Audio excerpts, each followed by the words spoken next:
Assalamualaikum warahmatullahi wabarakatuh. Di pertemuan kali ini kita akan melanjutkan pembahasan mengenai logam dalam sistem biologis ya, dengan pembahasan kinetika. Sebelumnya kita sudah membahas mengenai pembahasan termodinamika. Nah, sekarang kita lanjutkan ya ke pembahasan kinetika. Laju reaksi itu bisa dibagi menjadi beberapa kelas tergantung pada jumlah reaktan yang terlibat di dalam penentuan laju reaksi tersebut. Nah, beberapa kelas dalam pembagian laju reaksi, yang pertama adalah zero order atau order 0. Nah, order 0 ini adalah laju reaksi yang tidak tergantung pada konsentrasi reaktannya. Jadi konsentrasi reaktan tidak berpengaruh terhadap laju reaksi. Kelas yang kedua yaitu order pertama ya. Laju reaksi ini tergantung pada satu konsentrasi dari reaktan. Kemudian ada order kedua, second order. Laju reaksi itu tergantung pada konsentrasi dua reaktan. Dan yang terakhir yaitu keempat, yaitu higher order atau order yang lebih tinggi daripada dua. Nah, laju reaksi ini tergantung dari lebih dari dua reaktan. Nah, reaksi dengan higher order ini sangat jarang ya, dikarenakan kemungkinan terjadinya reaktan dengan kemungkinan terjadinya reaksi ya dengan dua reaktan ini sangat kecil kemungkinan terjadinya, seperti itu. Kemudian substitusi di dalam logam inner sphere atau inner coordination sphere ya. Nah, ini ada dua mekanisme di dalam sistem biologis. Nah, hampir keseluruhan ya, ion logam itu berada dalam sistem inner sphere ya. Jadi koordinasinya itu adalah koordinasi inner sphere, yaitu susunannya ligan terikat langsung ke ion logamnya. Nah, dalam stoikiometri mekanismenya itu dapat dibedakan berdasarkan intermediate-nya ya. Nah, substitusi di dalam logam inner sphere ini bisa terjadi melalui dua mekanisme. Yang pertama yaitu asosiasi melalui proses SN2, substitusi SN2. Nah, ini biasanya bisa terjadi untuk kompleks dengan koordinasi 6 ya. Kemudian yang kedua yaitu disosiasi melalui mekanisme SN1. Nah, ini biasanya terjadi untuk kompleks koordinasi 4. Nah, untuk yang asosiasi, reaksi yang terjadi di situ adalah misalnya ya, M di sini adalah metal, kemudian L-nya adalah ligan. Karena di sini kompleks 6 ya, koordinasi 6, maka Ml6, N plus ini adalah muatannya. Kemudian ditambah dengan ligan lain seperti itu karena substitusi ya. Jadi L6 yang ada di dalam kompleks itu nanti digantikan oleh L aksen di sini.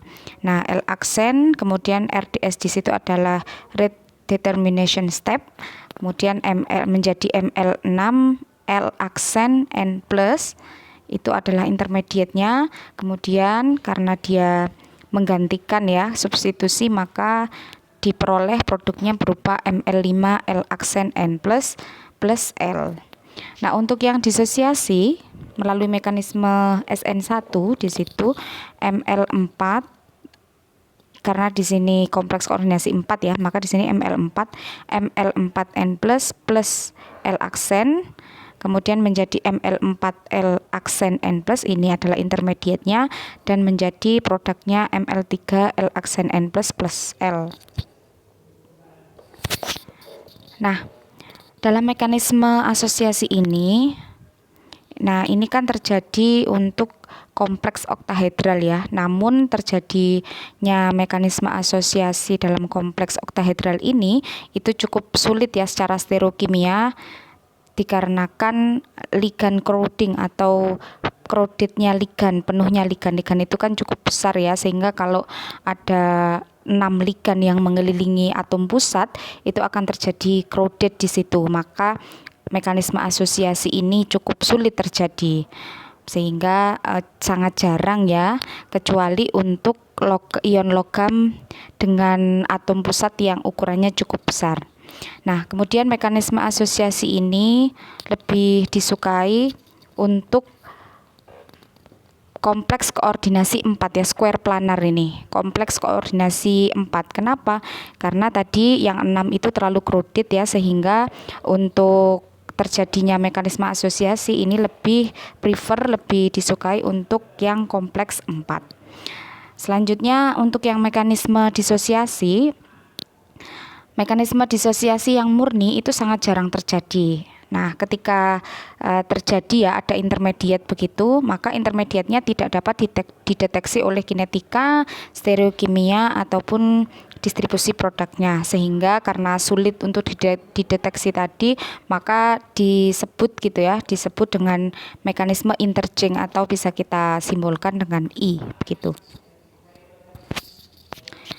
Nah, mekanisme interchange tadi itu ada dibagi menjadi 2 ya, karena yang asosiasi itu sulit terjadi untuk kompleks oktahedral, kemudian yang mekanisme disosiasi juga sulit ya, sehingga di sini ada namanya mekanisme interchange asosiasi dan mekanisme interchange disosiasi. Untuk mekanisme interchange asosiasi di sini memiliki laju yang bergantung pada gugus alami yang masuk ke dalam sistem tersebut. Sedangkan untuk mekanisme interchange disosiasi ini tidak tergantung pada gugus masuk alami yang masuk ke dalam sistem. Jadi kalau asosiasi ini tergantung gugus masuknya atau entering groupnya, sedangkan untuk yang disosiasi ini tidak tergantung pada entering groupnya. Nah, kemudian bagaimana mempelajarinya supaya lebih mudah? Di sini ada reaksi yang paling mudah untuk mempelajari mekanisme tadi. Nah, ini menggunakan kompleks koordinasi dengan pelarut ya. Nah, dengan pelarut ini digunakan untuk mengklasifikasikan ion logam berdasarkan apakah dia labil atau dia inet gitu. Nah, apakah yang mempengaruhi apakah logam itu labil atau inet ya, atau sistem itu labil atau inet, itu ada kita bagi menjadi 2, bisa berdasarkan ion logamnya, bisa berdasarkan kompleks pelarutnya ya, pelarutnya. Nah, di sini untuk yang ion logamnya itu yang mempengaruhi adalah ukuran logamnya, kemudian muatannya, konfigurasi elektronnya dan bilangan koordinasinya. Sedangkan pelarut itu berdasarkan ukuran pelarutnya, polaritas dan juga jumlah dari atom donornya seperti apa. Seperti itu. Selanjutnya klasifikasi ion logam, kelabilan ion logam itu ada 4 klasifikasi ya di sini menggunakan reaksi water exchange atau penggantian air ya, supaya lebih mudah karena air ini sebagai pelarut tadi yang sebelumnya yaitu menggunakan pelarut dengan menggunakan kompleks aqueous atau aqua ion ini MH2O NM+, M di sini metal, H2O ini ligannya ya, N, kemudian M+ ini muatannya. Nah, ion logam dibagi menjadi 4 kelas oleh Catton, Wilkinson dan juga Gauss. Kelas pertama konstanta laju reaksi untuk air ya, penggantian air ini lebih dari 10 pangkat 8. Jadi kalau konstanta laju reaksinya lebih dari 10 pangkat 8 per sekon ya, maka di sini essentially diffusion control ya, atau dia diklasifikasikan sebagai spesies yang labil seperti itu, golongan pertama. Kalau dia konstanta laju reaksinya lebih dari 10 pangkat 8 per sekon. Untuk yang kelas 2, konstanta laju reaksi penggantian airnya itu berada di range 10 pangkat 4 sampai 10 pangkat 8 per sekon. Untuk kelas 3, range laju reaksi penggantian airnya 1 sampai 10 pangkat 4 per sekon. Sedangkan untuk kelas 4, di sini konstanta laju untuk penggantian airnya itu range-nya 10 pangkat minus 3 sampai 10 pangkat minus 6 per sekon. Dan yang untuk kelas 4 ini diklasifikasikan sebagai inert ya. Kalau yang kelas 1 tadi labil, kalau labil itu berarti kan sangat mudah bereaksi, sedangkan yang kelas 4 ini dia inert begitu, yang range atau konstanta laju reaksinya per sekonnya ini sangat kecil. Kalau yang labil itu konstanta laju reaksinya sangat tinggi. Dari kelas 1 sampai kelas 4 ini dari atas ke bawah dia semakin inert atau semakin kecil konstanta laju reaksinya. Seperti itu. Nah, yang termasuk golongan atau kelas 1, 2, 3, dan 4 itu yang mana saja? Nah, biasanya yang spesies labil ya, golongan 1, kelas 1 tadi biasanya merupakan ion-ion logam dari golongan utama, golongan 1A, 2A, kemudian 3A itu ya, sebagian 3A dengan pengecualian Cr2+ dan juga Cu2+. Kenapa pengecualian Cr2+ dan Cu2+? Dikarenakan kelabilan Cr2+ dan Cu2+ ini dikarenakan oleh efek Janthaler. Efek Janthaler itu efek elongasi ya, salah satu salah satu sisinya gitu. Ini sudah dipelajari di struktur senyawaan organik ya. Ini sudah efek Janthaler. Kemudian yang kedua, untuk kelas 2 dan kelas 3 ini biasanya berasal dari logam-logam transisi di mana stabilisasi medan ligannya kecil ya. Jadi kalau stabilisasi medan ligannya kecil ini masuk ke kelas 2 dan kelas 3. Kemudian yang terakhir ya, untuk spesies yang inert atau kelas 4. Nah, kelas 4 ini dia memiliki LFSE atau energi stabilisasi medan ligan yang cukup tinggi. Nah, contohnya di sini termasuk Cr3+ dan juga Co3+. Oke, nah ini adalah tabel ya, yang manakah yang termasuk golongan atau kelas 1, kelas 2, kelas 3 maupun kelas 4. Untuk yang kelas 1 di situ ada golongan 1A, golongan 2A kecuali BE dan Mg, kemudian golongan 2B ya, kecuali Zn2+, Cr2+, dan juga Cu2+. Rate log K-nya atau konstanta lajunya ini kan sudah dilogkan ya, jadi 8 sampai 9. Sebenarnya lajunya 10 pangkat 8 tadi ya, 10 pangkat 8 kalau dilogkan jadi 8 sampai 9. Kemudian kelas 2 di situ ada Zn2+, ada Mn2+, Fe2+, Co2+, Ni2+, dan Mg2+. Untuk kelas 3 ada Ga3+, Be2+, dan V2+, dan juga Al3+. Untuk kelas 4 ada Cr3+, Co3+, RH3+, Ir3+, dan PT2+. Nah, gambar yang di sebelah kanan ini merupakan gambar penjelasan efek Janthaler ya, yaitu kelabilan tadi yang menyebabkan suatu ion logam itu menjadi labil. Salah satunya adalah karena efek Janthaler. Nah, efek Janthaler itu misalnya contohnya di sini adalah Mn3+ dengan ligan O2- ya. Gambar yang di sebelah kiri itu asalnya ya oktahedral, bentuknya seperti itu. Jarak antara Mn dengan O-nya itu sama semua. Kemudian karena ada efek Janthaler, ada elongasi ya. O2 yang di atas sama bawah itu memanjang begitu, sehingga yang di samping kanan kirinya menjadi memendek. Nah, itu efek Janthaler. Kemudian pembentukan kompleksnya seperti apa ya reaksinya. Nah, untuk reaksi outer sphere, kalau yang tadi kan kita membahas inner sphere ya. Untuk laju yang outer sphere dan hukum laju ini dapat didefinisikan sebagai solvolisis ya dalam pembentukan kompleksnya. Kalau kita ngomongin solvolisis berarti berhubungan dengan solvent ya atau pelarut. Nah, pembentukan kompleks ini didefinisikan dengan reaksi reverse atau reaksi balik, yaitu penggantian solvent atau S, di sini kita simbolkan S, dengan ligan yang lain yaitu L-aksen. Nah, reaksinya seperti di situ ya. Kompleksnya berupa MLNS, M-nya metal, L-nya itu adalah ligan, N-nya itu jumlah ligannya berapa, kemudian S-nya adalah solvent. Kemudian baru ditambahkan dengan ligan yang lain, L-aksen ini, sehingga diperoleh MLN, L-aksen, dan juga S atau solvent. Jadi penggantian solvent dengan ligan yang lain. Nah, kemudian rate reaction-nya atau laju reaksinya persamaannya gimana dari tadi yang outer sphere tadi. Nah, tinggal ini saja ya. Laju itu kan dipengaruhi oleh reaktan. Di sini reaktannya adalah MLNS dan juga L-aksen, sehingga di sini minus D MLNS per DT. Maka di sini sama dengan K ini konstanta lajunya ya, K aksen, K MLNS, L-nya ini adalah reaktan juga ya, L aksen per 1 plus K L aksen. Nah, jika dia mengikuti kaidah orde pertama ya, laju orde pertama, maka KL aksennya di sini akan jauh lebih besar dari 1.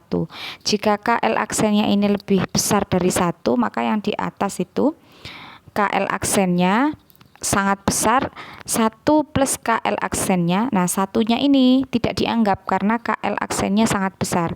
Karena ini satunya tidak dianggap, sehingga KL aksen yang di penyebut ini bisa dicoret dengan KL aksen yang di pembilang, sehingga diperoleh persamaan yang di bawah itu ya, minus D mlns per dt sama dengan K aksen M, karena K-nya sudah dicoret ya, M ln S, seperti itu. K sama L aksennya dicoret dengan yang bawah.